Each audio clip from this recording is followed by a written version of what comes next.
Without going into any spoilers, are we going to get to find out what Hex and Nurgle's beef with each other is?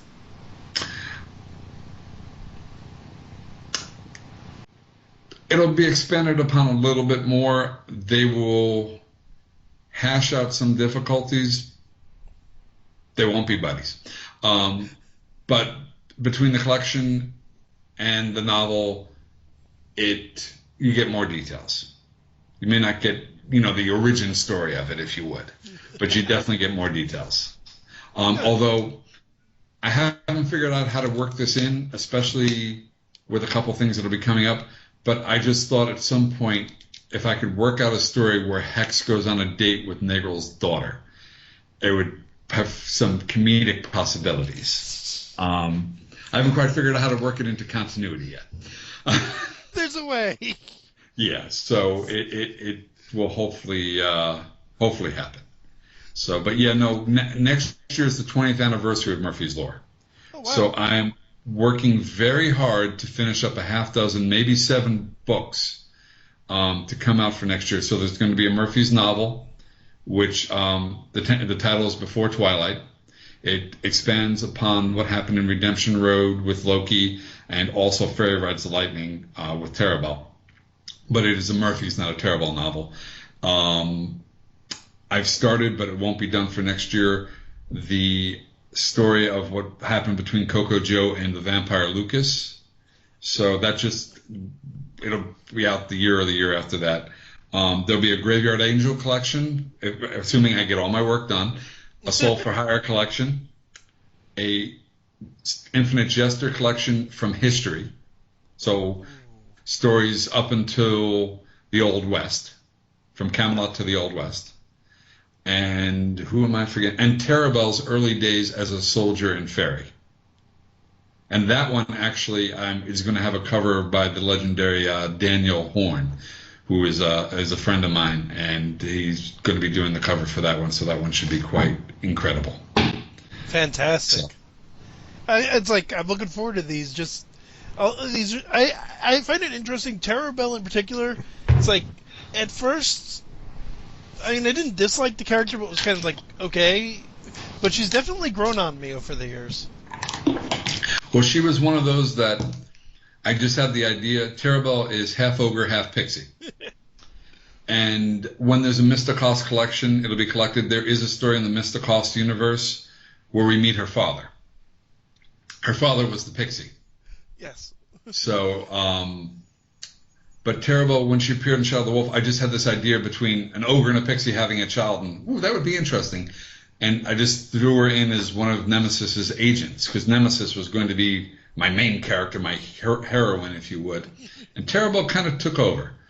And I think she's a little bit more interesting than Nemesis because she doesn't have her level of power.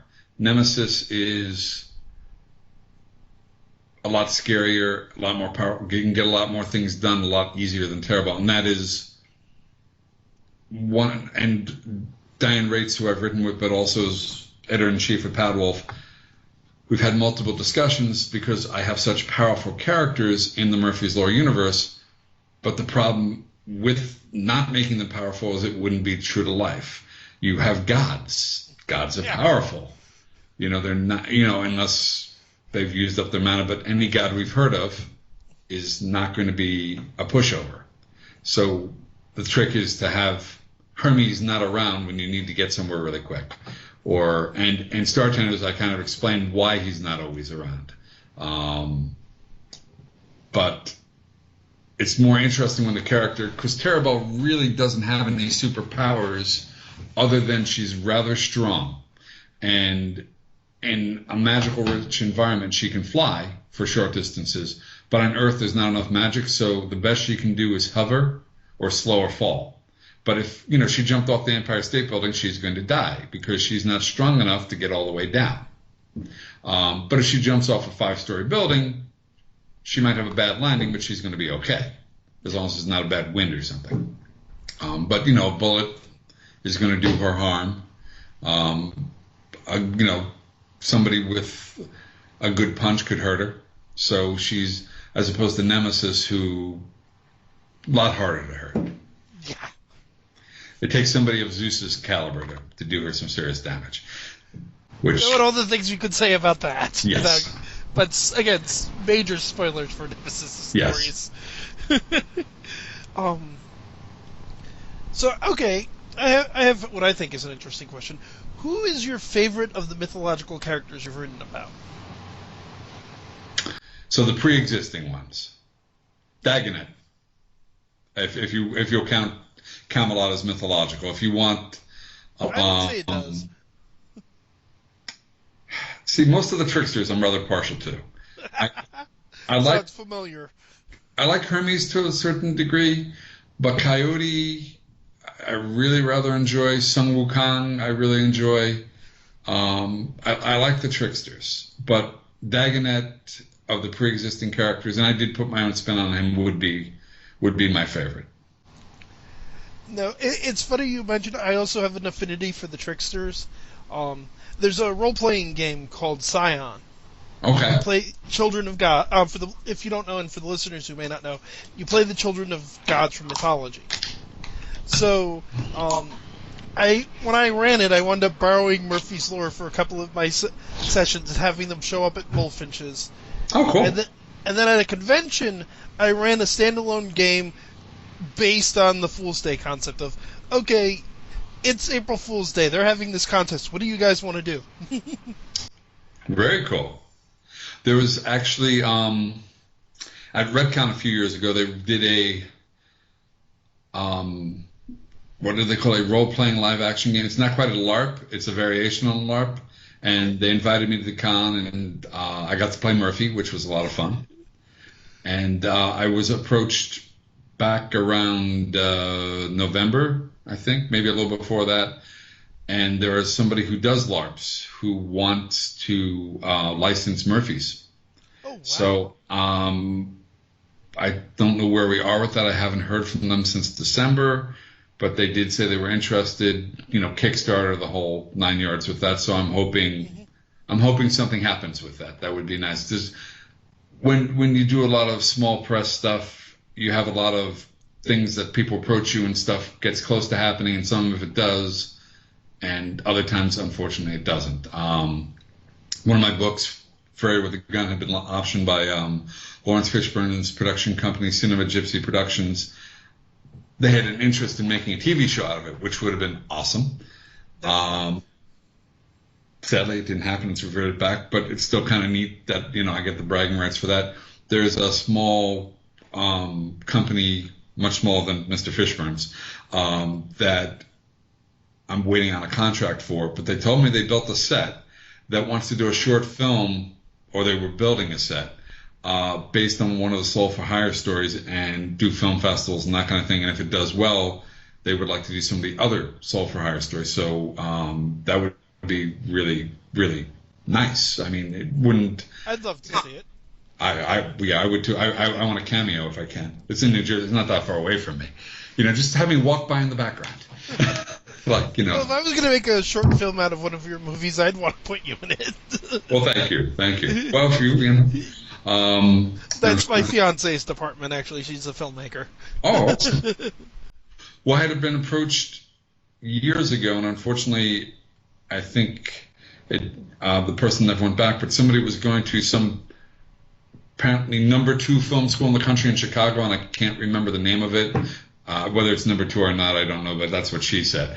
And she asked me if I would give her the rights to use Fool's Day as her project for her, I guess it would be her thesis or senior, like the film you have to make to graduate film school.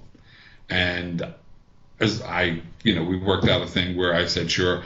Her big thing was she had people who would do some CGI stuff, but she wanted to change like Coyote and Sun Wukong into people. Like they would appear as themselves and then morph, since they're shape changers, it would work, into actors because that would be immensely cheaper.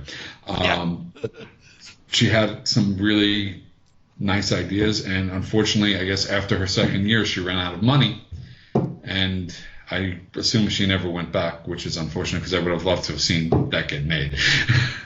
Yes. So, Again, so would I. Because, like I said, we both have the thing for the tricksters. Just and Coyote's an enormous amount of fun, and just fascinating, at least to me, because it's like in various Native American folklore, he plays every role a folklore character can play. He's creator, he's the devil, he's the trickster, he's trickster teacher, he's trickster fool. and I try to. It's hard to keep that consistent, but I do try to. And I've gotten a lot of nice comments on Constellation Prize, which is one of the two Star Tenders books 30 years in the future, on some of the character development that Coyote experiences by the end of the book, Oh yes. which I took as a good thing because we have a character who, like you said, takes every aspect except for maybe a respected leader.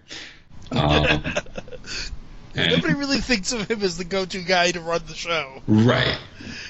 Although I have him claiming in some of the quotes in Fool's Day that, he was working with God during the creation, and, he put a inflated bladder under God's seat, and, it's the first whoopee cushion. Whether or not he did that, he is a trickster, so things do get exaggerated and made up. Wait, Coyote might not have been telling the truth. But I'm shocked. He So, have. in a related question to that one, is there any particular character that you'd like to use that you've never been able to fit in? Legba, I at one point really wanted to work in. I just couldn't work him in to be consistent with his mythological leanings. I have him mentioned a few times. I would like to fit him in, but one thing I've learned is with characters like with Sir Sagamore, his nickname from Sir Kay in the mythology was French, which I won't try and butcher the language, for the beautiful corpse. And so when I needed a knight to become a zombie, without giving too many spoilers away, that seemed the perfect knight to go with. And I started a short story with him a couple times, just didn't work. And then in one of the stories that's going to be out in the Hex collection, it's actually a novella, he finally clicked. And now he works. And now he will have his own solidified place in the present day Murphy's universe. And we will see him again. So, and even with Zeus, I do a few unusual things with Zeus without giving away spoilers. I mentioned in the first Murphy's Law book that Zeus has departed Olympus and Earth for points unknown, and nobody knows why. I didn't know why. I just thought Zeus is always around and in charge. Let's just get rid of him and go with it from that. And then in book 3, I figure out why he's gone. And then in book 5, I bring him back, but because chronologically book 5 takes place before the end of book 2, I have to have Murphy not figure things out. Although he figures stuff out afterwards, because otherwise the events in book 3 wouldn't have quite played out like that. But like I said, sometimes a character, you just sit on it for a while, and then the time comes when you're like, yes, that's what I want to do with them. One perfect example of that is I usually ask people who their 3 favorite characters are, not counting Murphy or Patty in the Murphy's Law universe. And I had one gentleman tell me at a con, someone who's been, buying the Murphy's books for years and stopping by and talking to me, a really nice guy. His favorite character was Manuk, the blue cosmic chicken who laid the egg that hatched the universe, who played a fairly significant role in the 6th book, but I never brought her back because I'm like, what else can you do with a blue cosmic chicken? And after he told me that, I was invited into an anthology called Galactic Creatures, where we were supposed to write a story involving a spaceship shaped like an animal, and I didn't have an idea. And then a couple weeks or a month after I was invited into the anthology, he tells me his favorite character is Manuk Manuk, and I'm like, it clicked. Manuk Manuk's back. And I managed to get a fairly significant, and again, with that one, I mix, because I mix her mythology with birdmen from a Chinese mythology and managed to merge them together. And it works, although, in the separate mythologies, they're not meant to be connected. So it does work. And again, I didn't think I was going to do anything with Zeus because, again, everyone does something with Zeus. And I put my own spin on him, and no one's done anything quite like that, I think. And I've made him more interesting of a character than, say, I have enjoyed the Percy Jackson books, but Zeus is Zeus in Percy Jackson. Yeah. It could be that. He could be in a Harryhausen movie as Zeus. He could be in an old Hercules movie. Zeus is kind of the same. I have to say, I'm not a big fan of the movies, but I also quite like the Percy Jackson novels.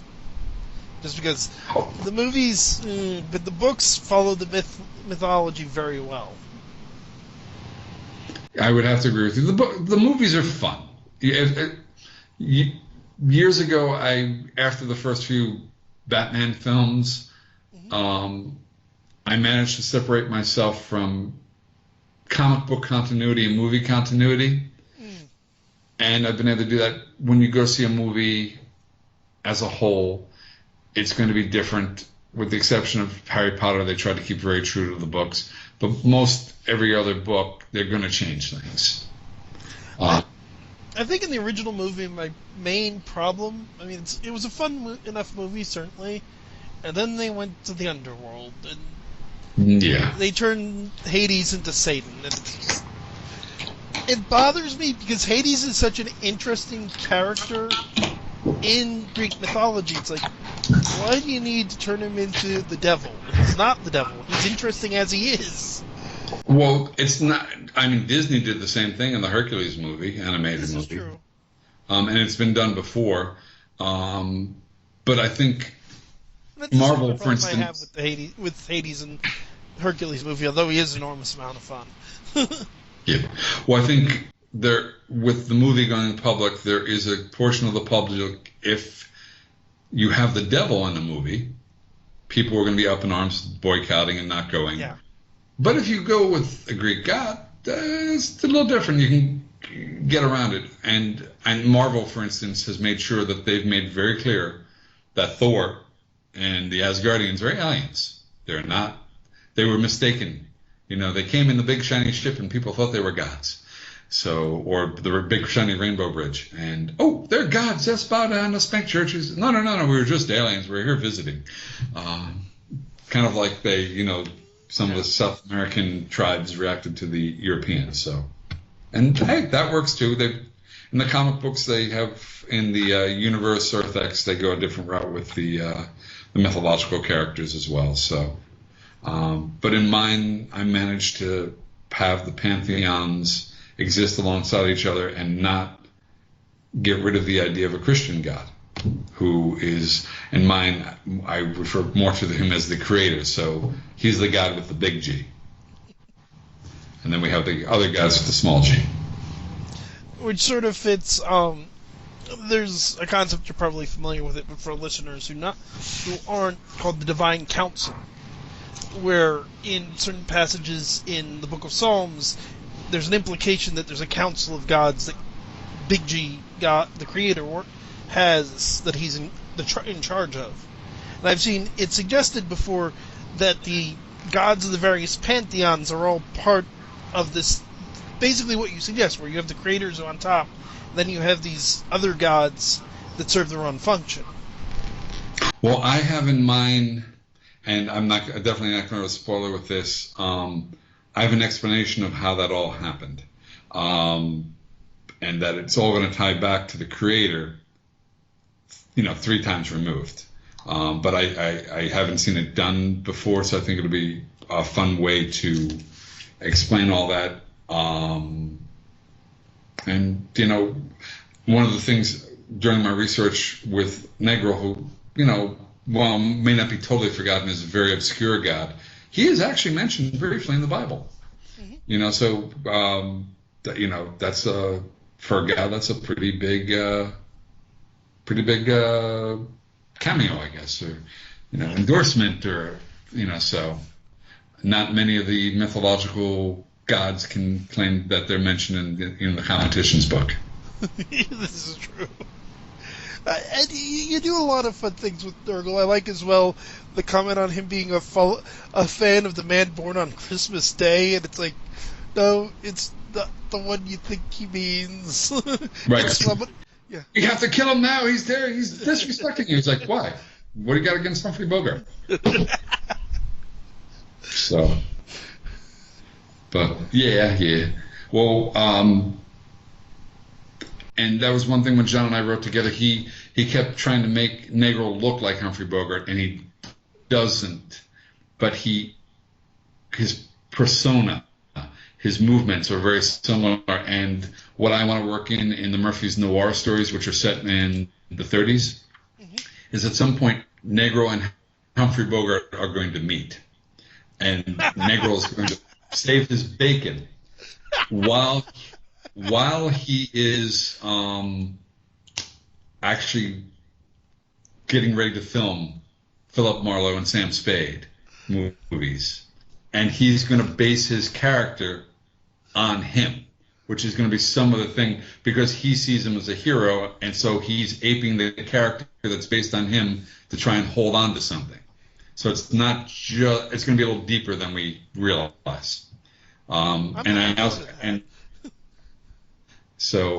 I have the unlikely odd couple of Dagonet and Negro hanging out during the 30s and the 40s.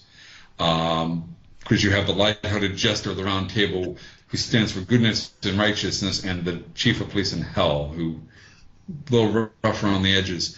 And I was watching an old Laurel and Hardy movie, and I'm blanking on the title, but I wrote it down and I wrote the time down. They're in jail, in a prison. And during this one scene, they walk across, and there's a guy who is not necessarily a little person, but he is the right size for Dagonet, with a beard, who walks across the screen. So I'm going to work it out that I've mentioned in Dagonet's story that he really doesn't like to appear in films because it's kind of hard to pretend you're your grandfather all the time. So he's going to have, actually, him and Negro are going to be extras in this Laurel and Hardy movie. I don't know why. I haven't worked out that detail yet.